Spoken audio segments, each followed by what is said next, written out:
오늘 함께 나눌 말씀은 누가복음 24장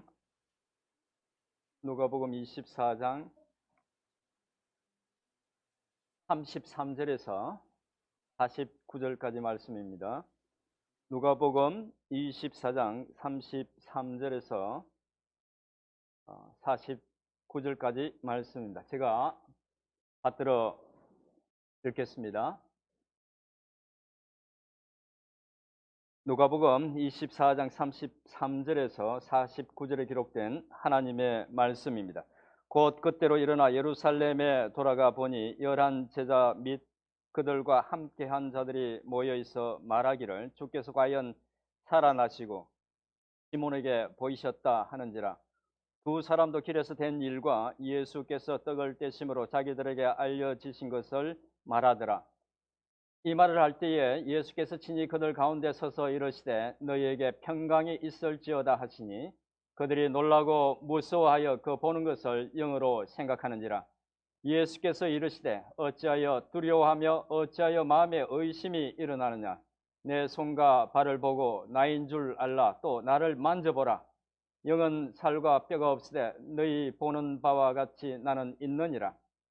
이 말씀을 하시고 손과 발을 보이시니 그들이 너무 기쁨으로 아직도 믿지 못하고 놀랍게 여길 때에 이르시되 여기 무슨 먹을 것이 있느냐 하시니 이에 구운 생선 한 토막을 드리니 받으사 그 앞에서 잡수시더라.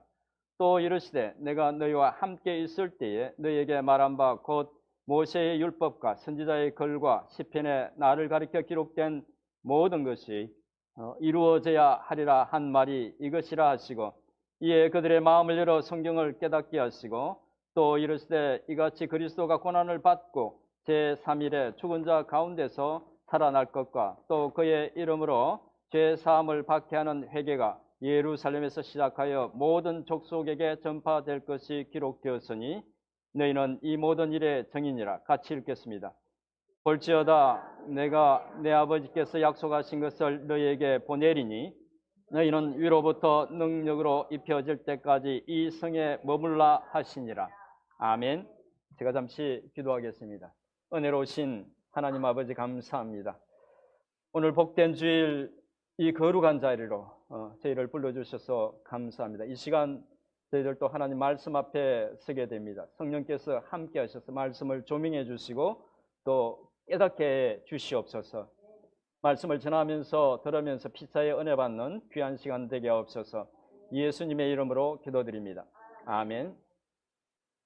교회들이 고난주간과 부활절이 이렇게 다가오면 정말 많은 준비를 해서 특별하게 맞이하는데 부활절이 딱 지나고 나면 부활하신 주님 이후에는 마치 아무 일도 하신 것이 없는 것처럼 교회 분위기가 완전히 바뀌고 또 메시지도 다른 메시지들을 전하는 경향이 많습니다. 그런데 주님은 부활하신 후 바로 승천하신 것이 아닙니다.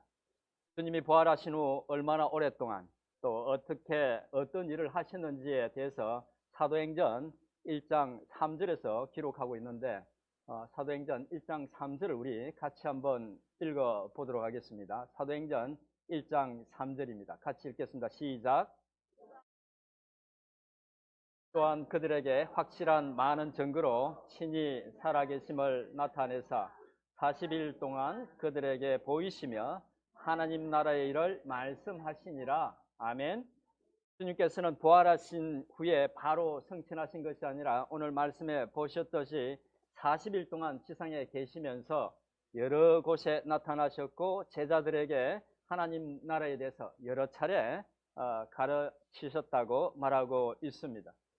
사실 주님이 부활하신 후부터 승천하시기 전까지 행하셨던 일들은 주님의 고난과 부활의 영광스러운 그 사건들 못지않게 중요한 부분들입니다.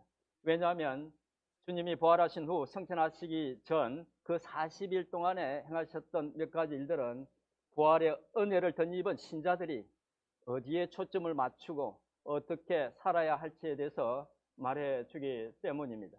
그래서 오늘은 주님이 부활하신 직후 가장 먼저 하신 일을 살펴보면서 주시는 교훈들을 생각해 보도록 하겠습니다. 오늘 본문에 기록된 내용은 주님이 그 부활절 새벽에 무덤 앞에서 여인들을 만났던 바로 그날 그 밤에 있었던 일입니다. 우선 본문의 전체적인 내용을 한번 살펴보겠습니다. 오늘 본문 33절에 나오는 11제자와 다른 사람들이 함께 모여 있는 곳에 갔던 사람들은 바로 엠마오로 가던 중에 주님을 만났던 두 제자였습니다. 그날 낮에 그 두 제자는 예수님이 십자가에서 죽으신 후 안식일이 끝나자 자신들의 집이 있는 엠마오로 돌아가기 위해서 길을 떠났습니다. 길을 가던 중에 두 제자는 주님의 그 십자가 사건을 두고 이야기하고 있었습니다. 그때 주님은 그들의 대화에 갑자기 나타나셔서 그들의 대화에 끼어들었습니다. 두 제자는 눈이 가려져서 함께 대화하면서도 주님을 알아보지 못했습니다. 주님은 당신을 드러낼 적절한 시점까지 주님을 알아보지 못하도록 하셨던 것입니다. 대화에 끼어들면서 일어났던 일에 대해 묻는 주님께 그들은 간략하게 예수님이란 분이 십자가에서 죽게 된 이유와 그날 그 새벽, 즉 안식일 지난 첫날 새벽에 있었던 일에 대해서 말했습니다.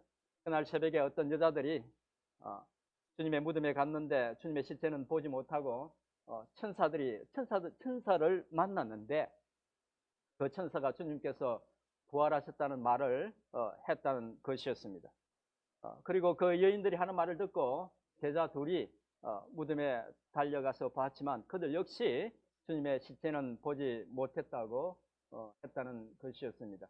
그 말을 들은 주님은 주님의 부활을 믿지 못하는, 조금도 생각하지 못하는, 이미 여러 차례 말씀하셨음에도 조금도 생각하지 못하는 그들을 책망하시면서 성경에 기록된 그 자기에 관한 것을 자세히 설명했습니다. 그리고 마침내 엠마오에 이르렀을 때에 날이 이미 저물었고 그들은 주님께 그날 하룻밤 같이 지내고 가라고 칭했습니다. 주님은 그들의 집에 들어가서 식탁에서 떡을 가지고 축사하시고 나누어 주셨고 그 떡을 먹는 순간 눈이 밝아져서 주님을 알아봤습니다. 하지만 그 순간 주님은 그들 눈앞에서 사라졌습니다. 두 제자는 길에서 주님께서 말씀을 풀어 설명하실 때에 그들의 마음이 뜨거웠던 것을 기억하고 즉시 그 자리에서 일어나서 다른 제자들이 있는 예루살렘으로 돌아갔습니다. 그들은 그곳에서 더 놀라운 소식을 듣게 됩니다. 주님은 과연 살아나셨고 수제자 시몬 베드로에게 나타나셨다는 말을 들었던 것입니다. 그 이야기를 듣고 자신들도 엠마오로 가는 도중에 주님을 만났다는 이야기를 하면서 서로 놀라워했습니다. 그런데 그런 대화를 하고 있을 때에 예고도 없이 갑자기 그들 가운데 주님이 평강의 인사를 건네면서 나타나셨습니다. 제자들은 조금 전까지도 부활하신 주님에 대해서 이야기를 나누고 있었지만 실제로 주님이 그들 앞에 나타나시자 기겁을 했습니다. 그들은 주님을 귀신으로 생각하고 두려워했습니다.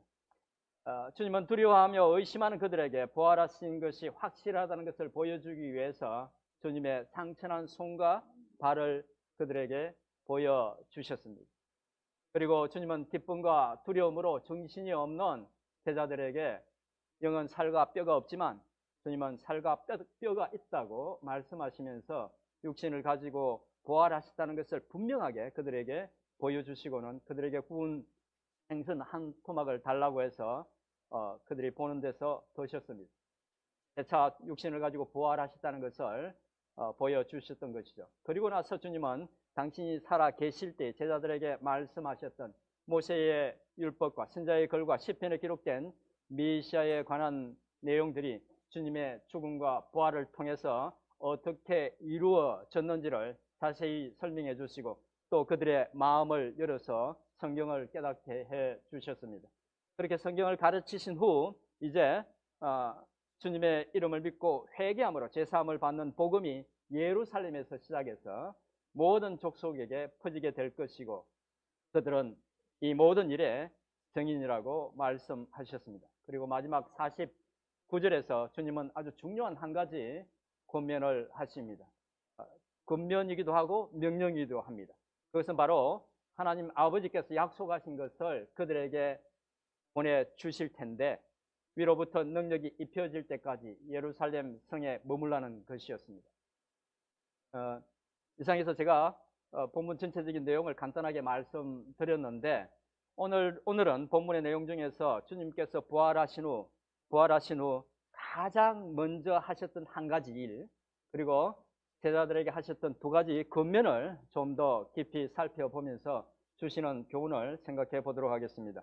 부활하신 후 주님이 제자들에게 나타나셔서 가장 먼저 하신 일은 주님께서 십자가에서 죽기 전에 그들과 함께 있을 때 여러 번 성경에 주님에 대해서 기록된 모든 것이 이루어져야 한다고 말한 것이 이제 주님의 죽음과 부활을 통해서 그대로 이루어졌다는 것을 다시 정확하게 가르치셨다는 것입니다. 쉽게 말씀드리면 사도 바울이 말한 것처럼 주님은 자신이 성경대로 죽으시고 성경대로 부활하셨다는 것을 다시 한번 제자들이 알아듣도록 가르치셨다는 것입니다. 그것을 통해서 우리가 얻을 수 있는 교훈은 우리가 신앙생활을 할 때 맹목적으로 믿을 것이 아니라 예수님의 그 구원 사역에 대한 즉 복음에 대해서 정확히 알고 믿어야 하고 또 전해야 한다는 것입니다. 기독교 신앙은 이해를 추구하는 신앙입니다. 즉 제대로 신자가 되기 위해서는 신앙의 대상인 하나님이 어떤 분이신지, 예수님을 통해서 완성된 복음이 어떤 것인지, 또 어떻게 구원을 우리 자신의 것으로 만들 수 있는지를 정확히 배워서 이해해야 한다는 것입니다. 비유적으로 말씀드리면 우리가 어떤 사람을 사랑하게 될 때 그 사람에 대해서 더 알고 싶고, 당연하죠. 더 알고 싶고 또 아는 것만큼 더 깊이 사랑하게 됩니다. 사랑한다고 하면서 사랑하는 상대에 대해서 알기를 원하지 않는다면 그 사랑은 온전한 사랑일 수가 없습니다. 상대에 대해서 알지 못하면서 하는 사랑은 실제의 그 사람을 사랑하는 것이 아니라 환상 속의 사람을 사랑하는 것이죠. 신앙도 마찬가지입니다. 알지 못하고 믿는 것은 제대로 믿는 것이라고 할 수 없습니다. 바른 신앙생활을 하기 위해서는 신앙의 대상인 하나님과 또 구원의 도리에 대한 바른 이해가 꼭 필요합니다. 주님이 부활하신 후 바로 그 일을 가장 먼저 하심으로 그것이 중요하고 필요한 일이라는 것을 제자들에게 보여주셨던 것입니다. 이제 주님께서 제자들에게 하셨던 두 가지 권면에 대해서 이제 살펴보겠습니다. 부활하신 주님이 제자들에게 하셨던 첫 번째 권면, 명령에 가깝다고 그랬죠. 첫 번째 권면은 제자들은 부활의 증인이 되어야 한다는 것이었습니다. 그런데 부활의 증인이 된다는 것은 단지 만나는 사람들에게 복음에 대해서 말하는 것만이 아닙니다. 증인이 된다는 것은 말로 복음을 전할 뿐만 아니라 증인다운 삶을 사는 것까지 포함합니다. 그러니까 말로만 예수님과 진리에 대해서 증거하는 것이 아니라 삶으로 증거할 때 제대로 증인으로서 사는 것이라는 말입니다. 믿지 않는 사람들은 신자들이 자신들이 전하는 예수를 진심으로 믿고 있는지 그들의 삶을 늘 지켜봅니다. 만약 예수를 믿고 섬긴다는 사람이 정직하지 못하고 말이 거칠면 사람들은 그 사람을 신뢰하지 못할 뿐만 아니라 그 사람이 전하는 예수도 하나님도 복음도 신뢰하지 못합니다. 쉽게 말씀드리면 우리가 주변에 믿지 않는 사람들에게 예수님을 믿으면 좋다고 권하면서 우리가 늘 근심 걱정에 차 있다면, 기쁨이 없고 비관적이라면 어려운 일을 만났을 때 믿지 않는 사람들과 다를 바 없이 괴로워하고 당황해 한다면, 하나님이 계시지 않는 듯이 행동한다면 그 사람들은 우리의 말을 전혀 신뢰하지 않을 것이라는 말입니다. 왜냐하면 우리의 행동이 우리가 말하는 것을 부정하기 때문입니다. 비유적으로 말씀드리자면 부활의 증인으로서 신자가 거룩하고 바르게 사는 것은, 신자로서 행복하고 기쁘게 사는 것은 마치 어떤 것이 정품이라는 것을 증명하기 위해서 찍는 인장이나 증명서와 같은 것입니다. 사람들이 값비싼 물건을 살 때에 정품 인증서를 보고 사죠. 혹은 인증 마크를 보고 사듯이 불신자들은 신자들이 전하는 진리를, 예수를 그 증인들의 삶을 통해서 진짜인지 사실인지를 확인한다는 것입니다. 여러분들이 전하는 복음이 진짜라는 것을 삶으로 증명할 수 있기를 축원드립니다. 정품이라고 하니까 생각나는 유머가 하나 있습니다. 여자분들이 고가의 명품백을 좋아하죠. 예. 근데 이 정품을, 아주 고가의 정품을 살 돈이 없으니까 겉으로 봐서는 거의 구분이 잘 안 되는 진짜 같은 가짜를 산다고 합니다. 예, 요즘은 기술이 발달해서 정말 진짜보다 가짜가 더 진짜 같다는, 그렇게 만든다고 하더라고요. 그래서 근데 어느 순간 그것이 가짜라는 것이 드러나는데 바로 그때가 갑자기 소나기가 올 때라고 합니다. 소나기가 올 때 진품은 비에 젖지 않도록 온몸으로 이렇게 가리는데 가짜는 재빨리 머리 위로 이렇게 올리고 비를 이렇게 막는다고 합니다. 다시 한번 강조해서 말씀드리지만 부활의 증인으로서의 우리의 삶은 믿지 않는 사람들에게 우리의 믿는 바가 정품이라는 것을, 진리라는 것을 증명하는 것입니다. 그래서 부활의 사실을 증거하는 것만큼이나 증인으로서의 어떤 그런 삶도 중요한 것입니다. 주님이 제자들에게 하셨던 두 번째 권면은 증인으로서의 삶을 사는 것이 그리스도인의 사명이지만 이 사명을 잘 감당하기 위해서는 주님이 약속하신 성령의 능력과 은혜를 덧입어야 한다는 것입니다.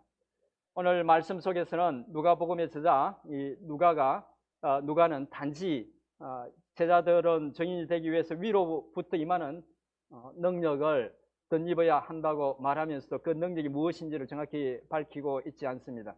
하지만 그가 쓴 사도행전에서 밝히고 있는데 그것은 바로 성령의 능력을 덧입는 것이었습니다.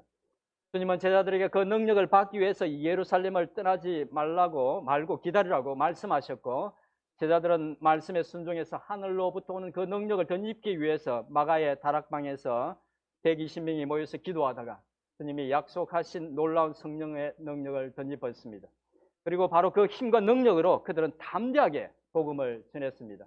특별히 주님이 붙잡히시던 밤에 주님을 버리고 도망쳤던 그 12명의 사도들은 성령의 능력을 덧입자 모두 담대하고 능력 있고 또 지혜로운 그런 부활의 증인들이 되었습니다.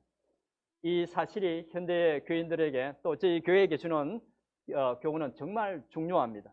교회는 주님이 제자들에게 권면하신 것처럼 하나님이 맡기신 소명을 부활의 증인으로서 소명을 감당하기 위해서는 우선 성령의 능력과 은혜를 구해야 하고 그 능력과 은혜로 소명을 감당해야 한다는 것입니다. 성령의 은혜와 능력을 덧입지 않고 제자들이 하는 사역을 따라 하다가 창피를 당한 사람들이 초대 교회 시절에 있었습니다.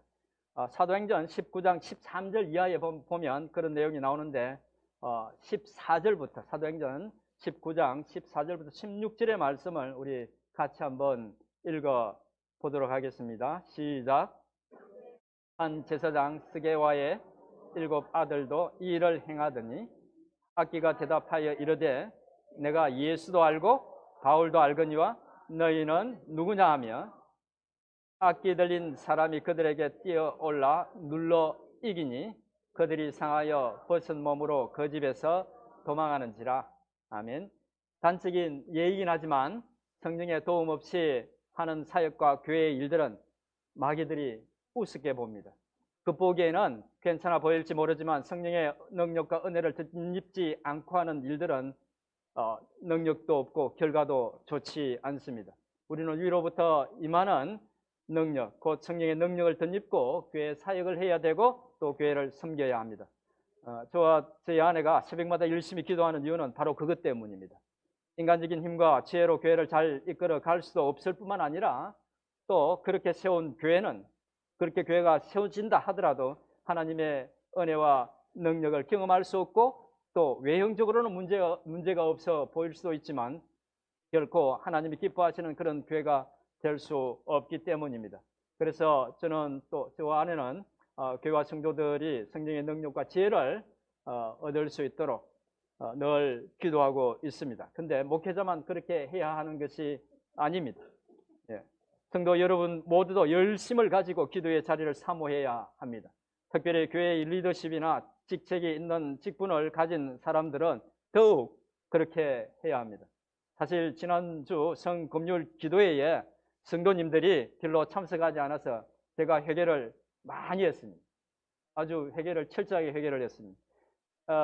제가 충분히 의미를 강조하고 또 강하게 참여를 권했어야 했는데 그렇게 하지 않아서 성도님들이 별로 참석하지 않았던 것 같았습니다.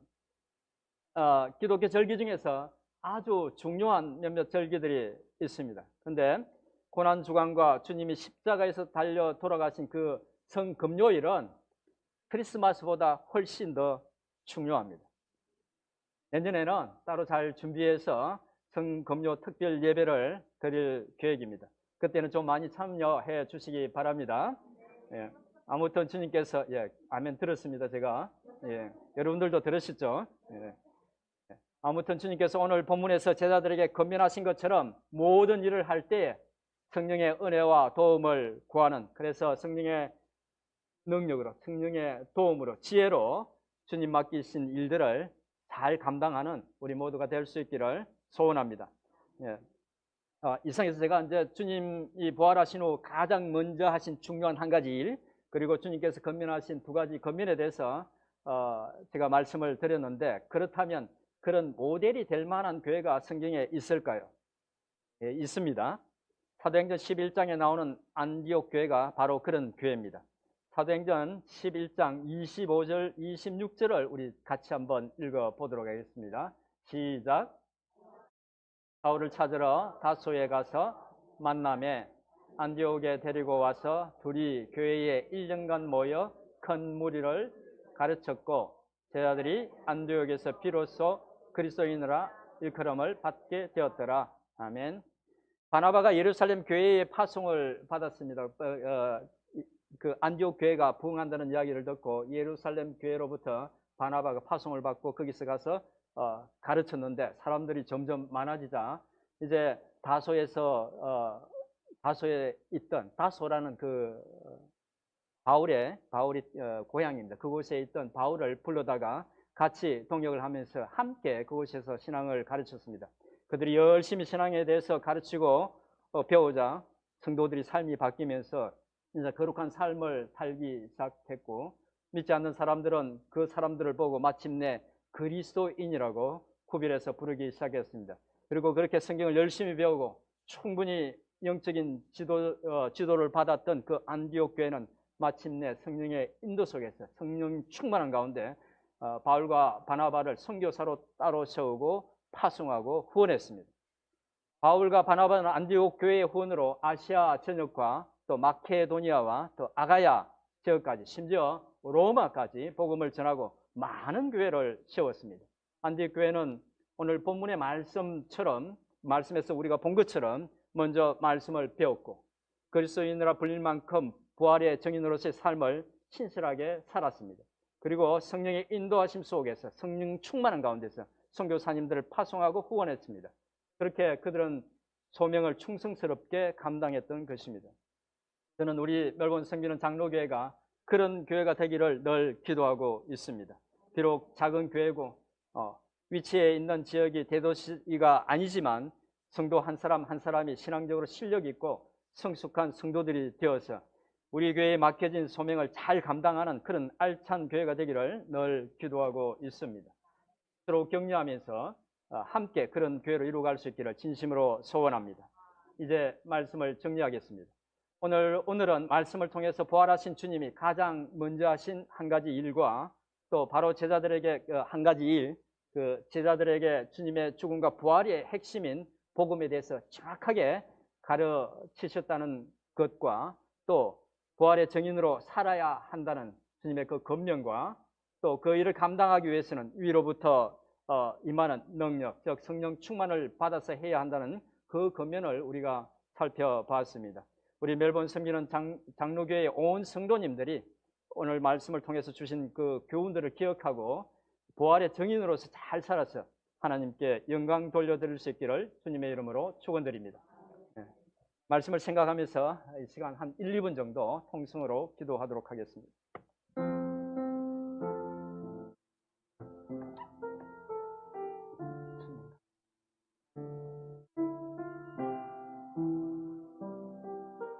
아버지 하나님,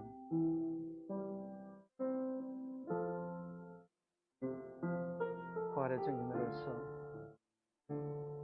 주님께서 보여주셨던 그 모습대로 잘 살아서 정말 귀한 열매들을 맺는 주님의 복된 교회, 또 주님의 복된 그런 사역들이 될 수 있기를 소원합니다. 늘 허물 많고 부족한 어리석은 에스게 주님 은혜를 다하여 주시옵소서. 이 일을 감당할 수 있도록 도와주셔서 감사합니다. 넉넉히 잘 감당할 수 있도록 도와주시옵소서. 은혜로우신 하나님 아버지, 허물 많고 부족한 저희를 택하사 부활의 정인으로 삼아 주셔서 감사합니다. 여전히 부족하지만 주님이 베풀으신 그 은혜를 생각하고 주님이 마음 두신 곳에, 주님이 뜻하신 곳에 저희도 열심을 품을 수 있도록 도와주시고, 부활의 정인으로서 아름답게 살아서 주님의 십자가의 사랑을 널리 전하는 저희들이 되게 주시옵소서. 예수님의 이름으로 기도드립니다. 아멘.